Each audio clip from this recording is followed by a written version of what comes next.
lane when I pass in the street. Bag of money in the passenger seat. Simcoe's been asking for me on the road from the west to the east. Way up, I might never come down, cause the coast racking up the flame. Ladies and gentlemen, boys and girls, We're back. we're back, bitches. Sam. I've already cursed. PG. Come on, Sam. There We're goes. back. This We're is not famous. a children's show. We're not famous podcast with Sam and Jernavis. We're not famous with Sam and Jernavis. Do you feel like it's been like a little short break, halftime break? It's been, it does feel kind of weird to get back on the horse after being away for over a week. Yeah. When did we record the Mooney interview? That was like the 29th, I think. Yeah, the end of 28th July. or 29th. So it's been 2 weeks, and it's going crazy because we were recording like 2-3 times a week, maybe even more up until then. We were. And then you kind of fall out of rhythm. I fell out of rhythm because I went away. Yeah. Family trip. Viewers, please tell me this. Comment about this. How many of you out there still has family trips at the age of 35? Hey, don't hate on the family trip. No, I love it. I think it's phenomenal. The Fuhrers still have family trips at 35. I believe this should be something that all families should invest in, for sure. My family doesn't have family trips now. I think as much we kind of meet up when we can. Everyone's kind of living their lives, but when we do meet up, we do have a phenomenal time. But for your family, it's pretty amazing. Well, let me tell you what happened. Okay. When we sold the house we all grew up in. Okay. In Westchester, New York. We sold that house in 2021 or maybe even 22. So then that was kind of like our home base, where at least a couple times a year, no matter where all of us lived, we'd all be there like for a week or two over the summer and like over the holidays. But now that my parents moved down to Florida and they sold that house, it's like that house where they have over there in Florida isn't really big enough to comfortably fit us. And now that my brother and sister have spouses and serious relationships, my dad promised my mom that once a year he would rent a house. Oh. That we would all go and have a trip in. And no matter what, if there's grandchildren, if there's marriages, no matter what, once a year, the Fuhrers are spending a week in a house. Wow. And you don't, I know it really has made me appreciate my family more. Oh, Sammy. Yeah. This is a different side of you. It really, look, I'm not saying we got along the whole trip. Got it. There were some moments. But fair. But it was really nice. What's that movie about the family? It's like, is it a Christmas movie where the family comes back and things go crazy? Chevy Chase played in it? It kind of feels like a Chevy Chase movie every year. Classic. The Lampoons what's it called? Yeah, those National Lampoon, like Lampoons, Christmas Vacation, Vegas classic. Vacation.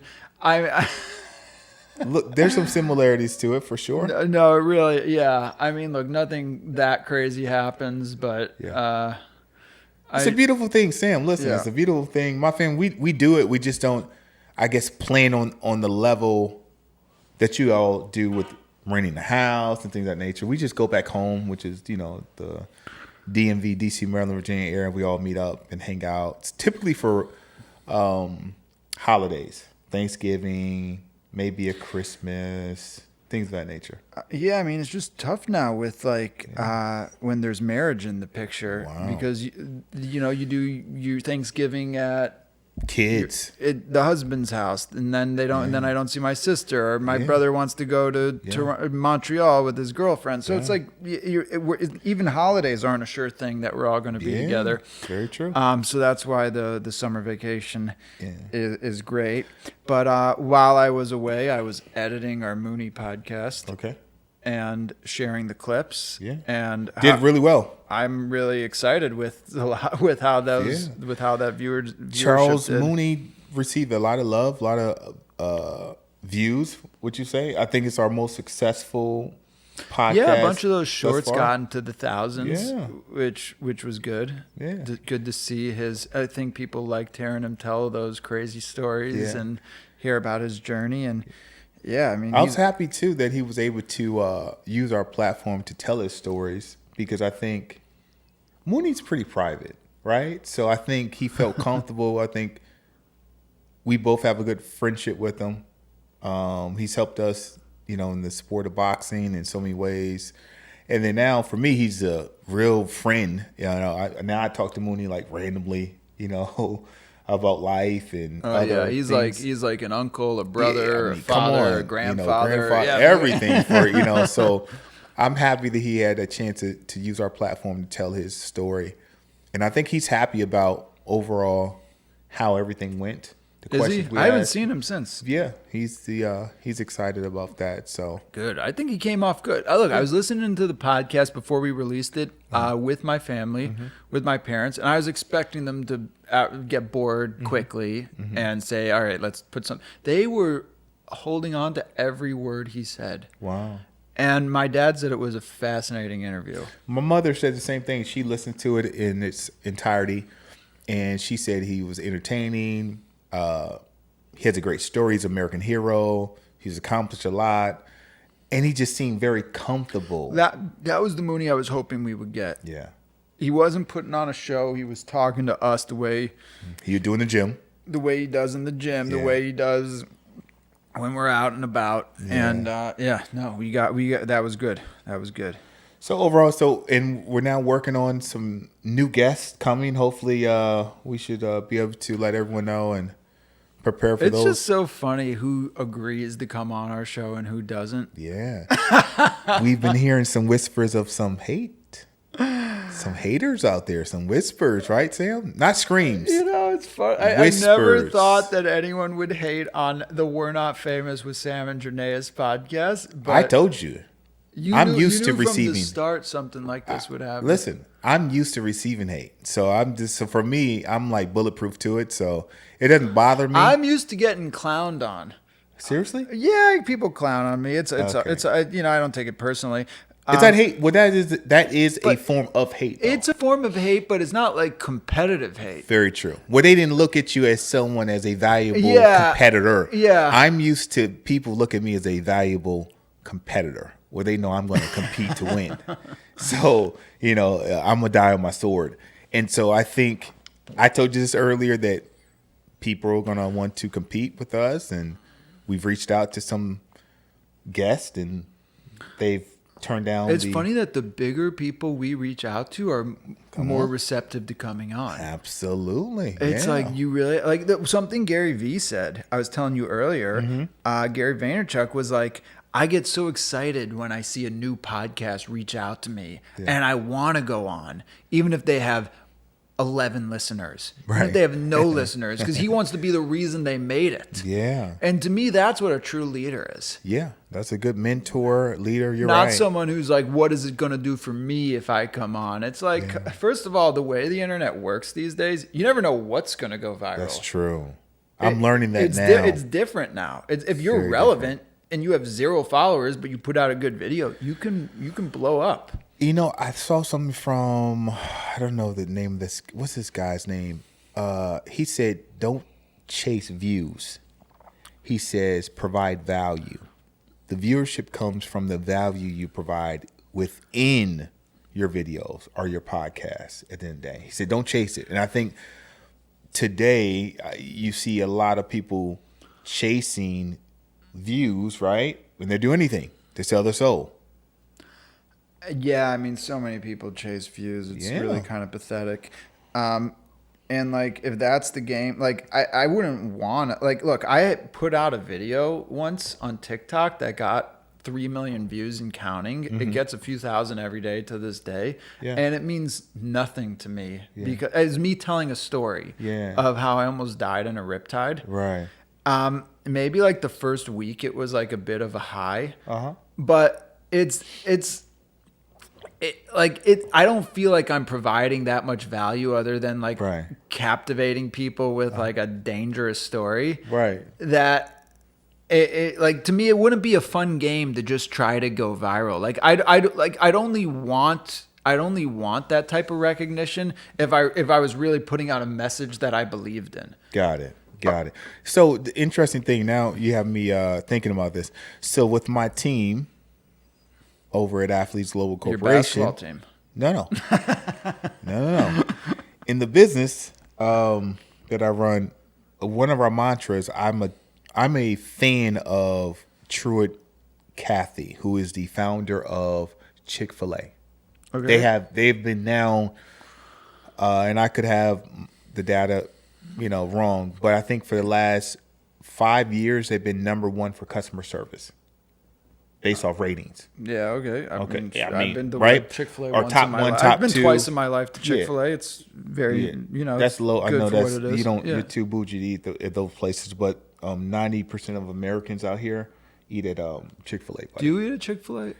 I don't anymore, but it's due to health reasons. But you did back in the day. I did. That was the only fast food place I would eat at. Because you guys love your chicken. No, I just think the food's good. So anyway, let me just tell you. Back to the. It is good. It is. What do you get at the Chick-fil-A? Typically, I didn't eat the lunch. I did breakfast. What? Yeah, because time. I'm always trying to save time. Okay. So for me, instead of cooking breakfast, I would go grab breakfast in the morning time so I can get right back to work. Okay, I've heard it. Okay, Alex. But anyway, back to what I'm trying to say to you. So what was interesting is that one of our mantras and things I always kind of pour into my team is that Truett Cathy, like the founder of Chick-fil-A, says, if you get better, your customers will get bigger. So he's constantly looking for ways to improve customer service, of course, the food, hiring, leadership. How can they provide a faster fast food, the drive-thru. I know you don't know this, but the drive-thru is phenomenal. It's the fastest drive-thru. The Chick-fil-A drive-thru? Number one. They're out there doing the times like in East Coast where there's snow. He has heaters. People are outside. 3 of them outside. Oh, have you never been to In-N-Out? Yeah, I have. I mean, I used to live in San Antonio, in Houston, man. What are you talking about? They had In-N-Outs over there? That is the best drive-thru. No way. It's not remotely close. Really? I got to go to the Chick-fil-A. If you're telling me the Chick-fil-A drive-thru is better than the In-N-Out drive-thru, I will go to Chick-fil-A tomorrow. You will be. They have, based off their time, I think it's like a minute. You can get through it like in like a minute and 30 seconds. Something crazy. So they pre-make everything. Well, it's not healthy for you, man. Now, I'm going to say this to you. I'm talking about the customer service. The business model is like number one. It's phenomenal. Yeah. Yeah. But we should open one. What it costs to buy, I've already looking to buy one. Yeah. You have to write up paper. Typically they hire like veterans. You gotta be pretty disciplined. I don't know if you fall in that category. Maybe like me and Mooney open now one. That might be something, buddy. I could see Mooney getting in on this. Absolutely. He's always Mooney, looking. You want to invest in a Chick-fil-A? Yeah. Tell him how much we're gonna make. But anyway, so we're talking about haters. So we're receiving some whispers from haters, right? Yeah. That's normal when you're successful or you're building something that can become successful. You're always going to have haters, right? Yeah. And you're saying that people make fun. They used to clown you, right? Yeah, people clown me. Yeah, I used to have people just hate on me all the time. And when I was playing sports. Really? Absolutely. What? Tell me about it. I mean, anything you can think of. I've had, stuff that I wouldn't disclose on this podcast, but I've had people hate on me. Like your friends or like other teams? Other players. People say you suck. Other players. People say he can't shoot, he can't drive to the basket, he can't jump. Well, no, not that far. No, more of like... Are you cold? No, Sam. I'm a little cold. So the whole point is, in business, I've been hated on. Yeah. I have worthy competitors in business say like, choose us because have you ever, used their service before? Our price points are lower, blah, blah, blah. So like, I'm used to it at the end of the day. The whole point of us talking about this is that, what are you doing right now? I'm putting a blanket on. You're a grown man. I'm cold. Come on. Guys, there's no shame in being you wouldn't cold. survive in the war. Mooney, he wouldn't survive in the war. war. There's no shame in putting a blanket on. So you said today you went on a run. What was this? Oh my God, this was so crazy. And you saw your best friend Jose.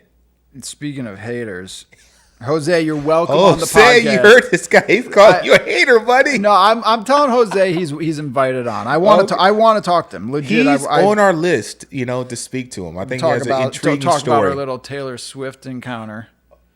Yeah, he robbed you. He stole from you. Would you not agree? I'll talk about it with him. I'll talk about it with him. I wouldn't call it. I would say he did get the credit for something I did. Okay. But it wasn't like I was there when he posted it. I was there when I don't want to tell the story till he's here. Okay. Till no he's problem, there. But we'll tell our Taylor We'll get him Swift on. story. We gotta get him on. But I think Jose is actually be a great guest. Yeah, I think he would be entertaining, intriguing. I want to learn his story anyway of how he became a professional fighter. So, because he played soccer, he told me. So I'd love to hear his story. Yeah. So anyway, back to this. So I'm on a run before this podcast. I went on a run to kind of clear my head from the day because I spent my day working or pretending to work. Okay. I was working all day. Were you working? Yeah. What did your work look like? Oh my God! Zoom call till I can't see. Making presentations, making marketing. It's a grind. Okay. Checking my business acquisitions, right? Business acquisitions, mergers and acquisitions, getting yelled at by clients, calming them down, talking to buyers. So you're almost a psychologist also. Yeah. I like, because I'm such an easigoing guy, and it's a cutthroat business. You got millions of dollars on the line, so I feel like that's an advantage I have dealing with people who are putting their life's work up for sale. And they're getting life-changing money, and you never know if the money's going to wire or not, and they're freaking out. And just keeping a level head is kind of how I get through these. That's tough, for sure. But I went on a run just to kind of clear my head so that I could just have a fun podcast with you. Okay. And as I'm finishing this run, I just see a gang load of people. First, I see like so many women running around in their sports bras and whatever girls running. I'm like, whoa, what's going on over here? Because it's not like one girl. It's like 30 of them. Okay. So I followed the pack, right? Okay. It's like I can see you doing that for sure. Yeah. Where is this going to lead me to? And then I see like similar amount of guys, like 50 guys, all like super in shape, ripped, shirtless, sweating. So I follow them. Interesting. Okay. I'm just like, what's this gathering? Where they headed to? They had just ran like 5 or 6 miles, and now there's like a social aspect to it. Okay. And they're all meeting in like the courtyard of downtown, and there's people are pouring drinks. And it's like a social outing. So I'm like, what the hell's going on? Turns out this is the run club. Okay. And after the run club, it reminds me of when I was at summer camp and there were socials. Oh, wow. Like a happy hour in a sense? Well, not really, because it's like a bunch of people who are just finished a 5-mile run. Are they drinking alcohol, water? What are they drinking? Water, and there was like an alcohol sponsor there. Wow. Okay. I mean, it seemed like everyone was there with like people that came as groups, like the guys who work together and like the girls who are like all friends, and like so it's like groups of people there and just kind of like trying to talk to each other, and it was just me there, and I wasn't even part of the run club, so it was a little bit awkward. But I started talking to some people, and then guess who I see? Who do I run into at the run club? Jose. And I say, Jose, what's up, man? Right. And he says, "You, man, I don't want to talk to you." Come on, Jose. Why do you want to talk to me, man? What's up, man? Jose, give me a hug. Right. He goes, "You haven't invited me on your podcast yet." Wow. I told Jose we're going to get him on. I told him already. We're going to get him on. Man, I couldn't believe it. He goes, "You've had Mooney." I go, "We have had no one on." He goes, really "You had haven't. Mooney on. You had Billy on. You had your father on." We had Mr. Fuhrer for sure. I mean, he should be Jose, on. come on the podcast. You're invited. We'll get him. We'll say it again. But what do you think? Like, do you think that's a good place to pick up chicks? A run club? Yeah. Well, I think it's healthier to meet someone of quality outside of a club. So it can be a Publix, it can be at the gym. I mean, yeah, there's something to that like if you're at a run club and you can like survive a 5 or 6 mile run, I think you can at least have a good conversation with someone that is maybe connected to something that you value, which is working out, health, fitness. Yeah, wellness. It's like sometimes after a run, like, are you really like you're in your best version of yourself to go? Well, if you stink, Sam, that's going to be a problem for the young lady. But if the girl smells your pheromones, that's how you know if she's really attracted to you. If you're sweaty and she still likes you, that means she really likes you. That means there's true attraction, animalistic attraction. You hear me on that? I think I disagree because I do believe women are more attracted to men that smell good. Well, it's like you agree? Beauty is in the art of the beholder. No. We're not talking about visual. We're not talking about visual. No, we're not talking about visual. Yeah, we're talking about smells. Smell is in the art of the beholder. But me and you could smell the same thing, and you could say this smells terrible. I could say this smells great. Very what true. Are you talking about? I totally agree. But I think if we did a survey for women, are you more attracted to men that smell like musk, or a man that smells like maybe a cologne? Or no, like women like a man who smells like a man. Well, women, you can leave your comments, please, because I mean, only you all can speak on that. Right into the show. Let us yeah, because I don't know about that one. Most women that I know, like, they care about what a man smells like. No, women want a guy. Okay. Who, like it's like women are attracted to warriors, like. But that can be seen visually. That they don't have to smell it. Like, you can come home after. Look, if after you sweat, that's like your true insides, your true body odor, right? That's what who you really are. I do agree with you that women. I mean, like after a basketball game, right? The woman's gonna be more attracted to you. Possible. That's possible. But I think you're talking about smells. So, I mean, it depends how bad you smell, Sam. I don't know. Well, that's what it could go the other way, too. Yeah, it could go the other way. Listen, I do agree with you. There's some women that do love, like, the smell of musk, and it can be a turn on, but I don't know too many of them. I can say it to you. I don't know too many of them. But I do believe there's a turn on. Like, it's kind of hard to show your status. Like, when you're out, it's easier to show your status. Like at a bar, or at a lounge or something, whereas like at a run club, it's kind of like a great equilibrium. Like everyone's just in their shorts. I guess who has you can kind of see people's real bodies because most of the guys, yeah. So it's like you can kind of. Did you have your shirt off today? I never run with a shirt on. 0% of the time. I've never ran with a shirt on in my life. Rest in peace. Hulk Hogan over here. I'm not saying there's much to see, but no, fair. But every guy there had his shirt off, and so it's in a way it's like you guys are competing. Yeah. Oh yeah, for sure. It felt very competitive. It felt very competitive. Okay, that's fair. And then there's the other thing I want to talk to you about is this article you sent me in regards to, is it marriage or? Oh yeah, this is a dangerous thing to talk about. It is. We don't gotta go. Let's not dive too deep in the rabbit hole, but we can touch on it. Okay, let's touch on it. What is the topic about? What is the article about? So I can have more clarity. I did skim through it, but tell me a little bit. It was about if marriage is what men should look for in marriage, if marriage is a business arrangement. Okay.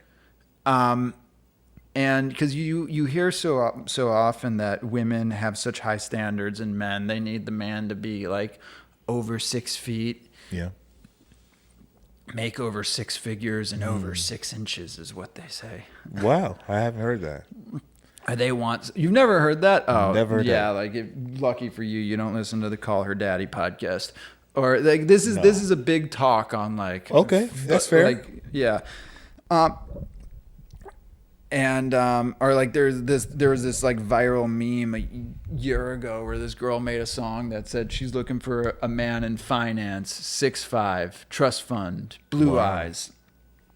And it's like, okay, women have all these high standards when they're looking for a spouse, someone to marry. But like, what kind of standards should a man have? Should a man have when he's looking for someone to marry? I think it's personal. I think that's a personal selection process.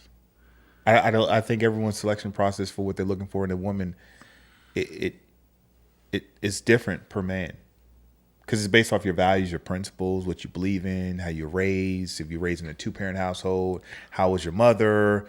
What characteristics did she have? I mean, there's so many different things. Who are you now in life? Are you successful? You're not successful? Do you own a company? Well, something the article said, and I'm not going to tell you if I agree or disagree with this. I'm just going to say something the article said. Now, this is an unbiased retelling. Okay.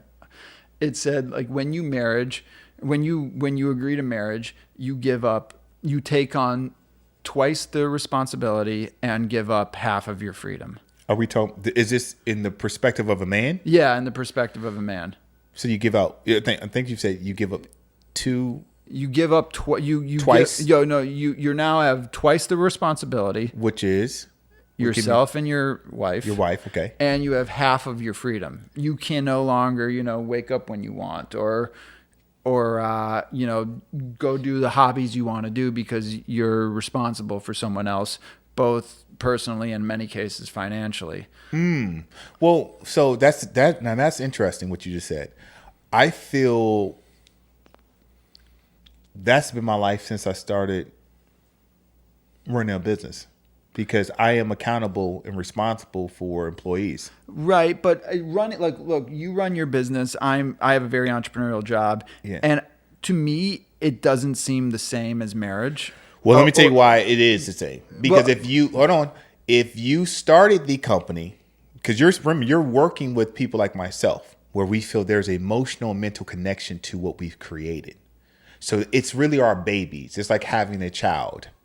And it's unless you've created something from ground zero, grassroots, and it's growing, and it's like at age 3 and it's 5, and there's so many different, I hear what you're saying. I still disagree that it's different than a family. I don't. It is different. I don't buy into the analogy that business and families. Well, no, it's not. But what I'm saying to you, I'm talking about the same mental and emotional connection that you have, where sacrifice, your time is cut in half. You can't play business. There's a difference with it. Successful business owners, like, they're typically, to be honest with you, that's all they think about. Their time is their business. So if they're not running business, but ultimately, like, your business is going to expand your personal sovereignty, is going to expand your personal freedom. But your free, see, that's the interesting thing. But your personal freedom, even though you do have, so what happens is you delegate. But let me be honest with you. The 1st and the 15th comes around, and you have to meet payroll. Listen, that payroll, and then you're thinking about, well, hold on, financially, are we, what's our revenue like? Are we profiting? Where are we going? Where can we be in the next 3? Do we have a vision? Like, there's so many like things that comes to your mind. Like, you feel like it's your baby. So I can't compare it because I don't have kids. Both of us don't have kids. But I can just say this to you. The same type of commitment, sacrifice, and time that you invest into building a family or raising a child, based off what I've heard from other successful business owners, they say it's the closest thing.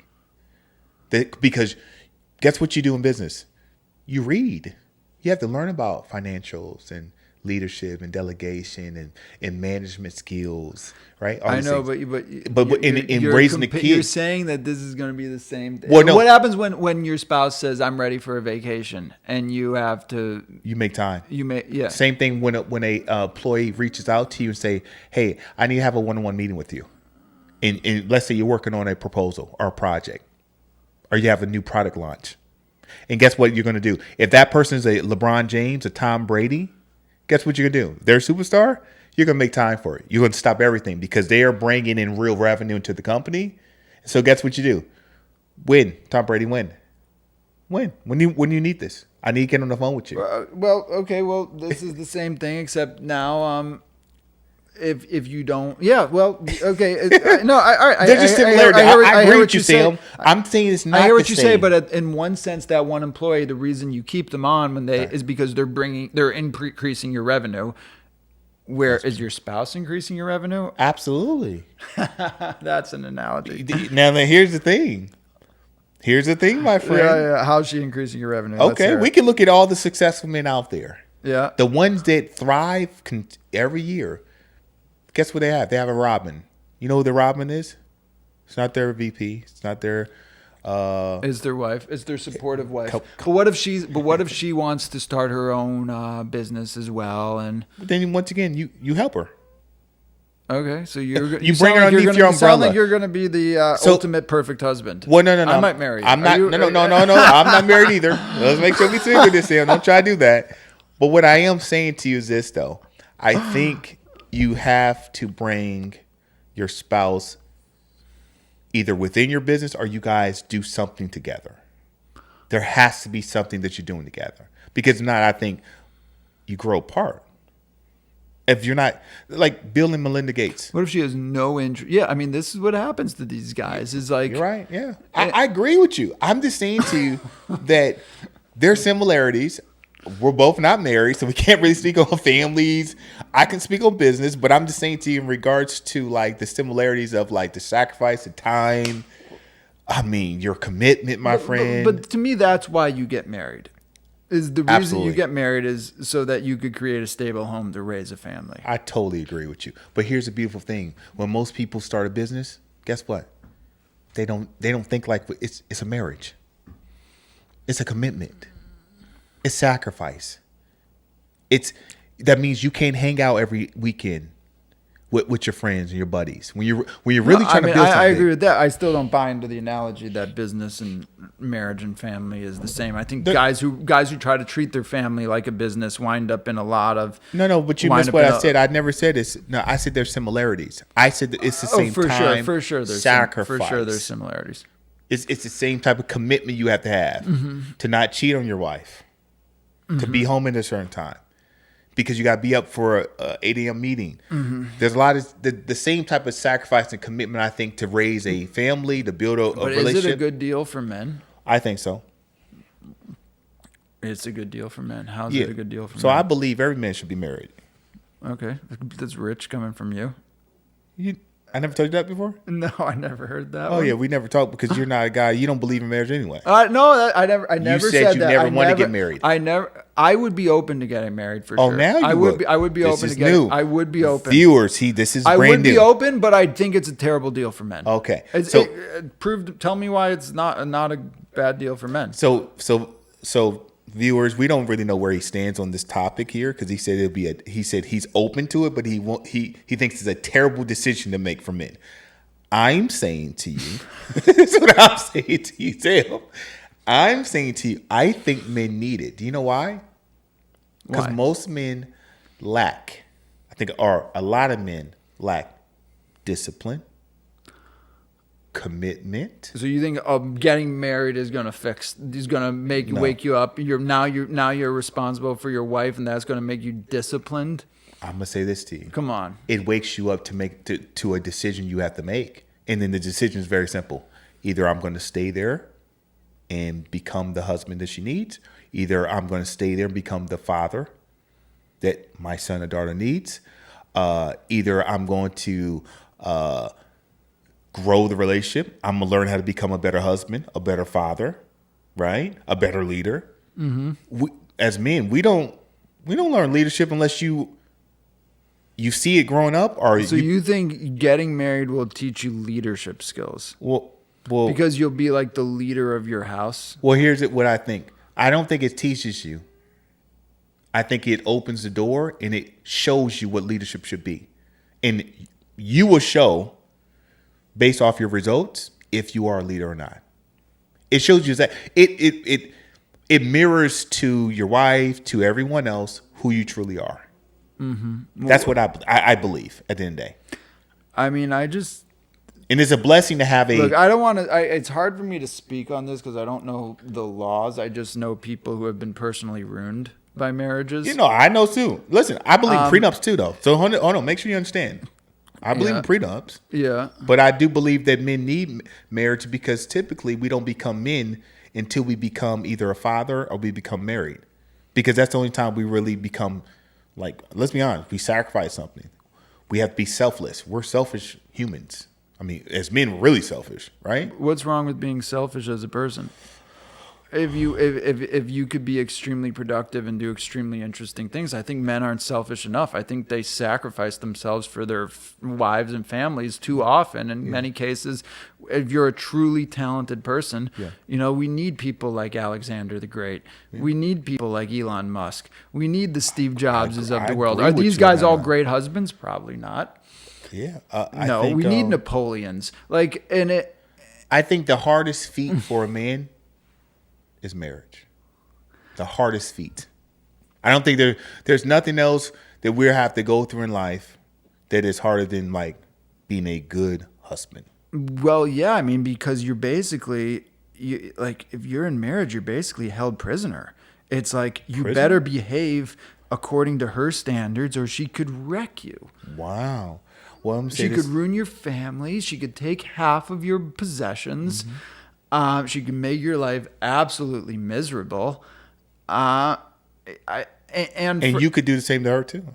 Well, right. I mean, if she's the breadwinner, I mean, you might be entitled to something. But let's assume, I don't know what the percentages are. What percent? Let's assume that you're the breadwinner. I'm not saying that has never happened, Sam. I'm just saying to you, I think the hardest feat that our hardest challenge in life will be marriage. Yeah. Do you agree on that at least?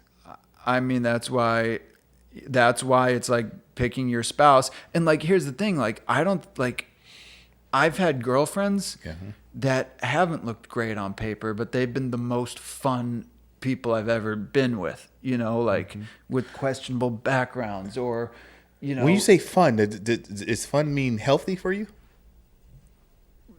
I don't know. To me, life is about having fun. So it enriched my life. It's made So for me, I don't look for fun. I'm not looking for fun today. I'm looking for a woman that has some financial intelligence. I date women that. Someone once said, if you're looking for a rational spouse, you're not looking for a woman. You're looking for a husband. Wow. I never heard that before. But that's interesting. You get what I'm saying? No. Though? I think. But you know what's interesting is that you come from a 2-parent household, which is kind of intriguing to me. Like how you don't really buy into the whole marriage thing when you come from a successful background. I come from a broken household. And by the way, I wouldn't have wanted it any. Well, that's what I'm saying. It's when you want to start a family, I think it's necessary. It's like to bring kids into the world. I think it's very. Do you want kids? Yeah, I do. Okay. So are you going to do? So then the answer is yes. I want to get married. I think you have to be very careful. I think you have to be careful.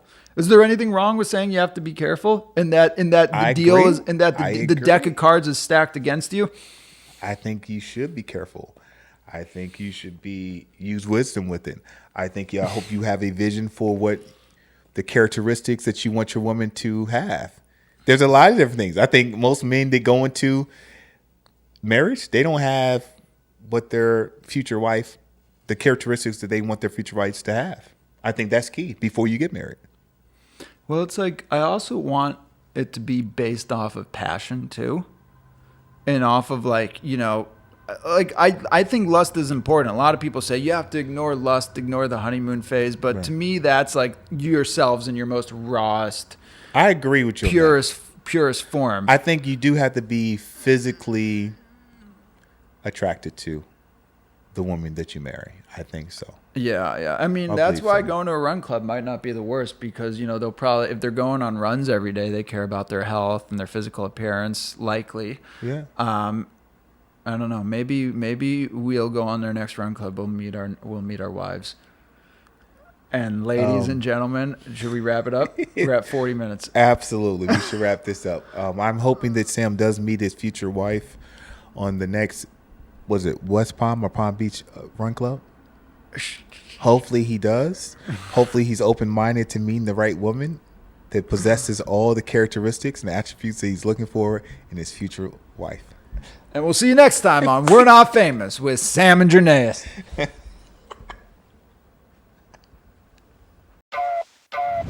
Fast lane when I pass in the street, bag of money in the passenger seat. Simcoe's been asking for me on the road from the west to the east. Way up, I might never come down, cause the coast racking up the flight.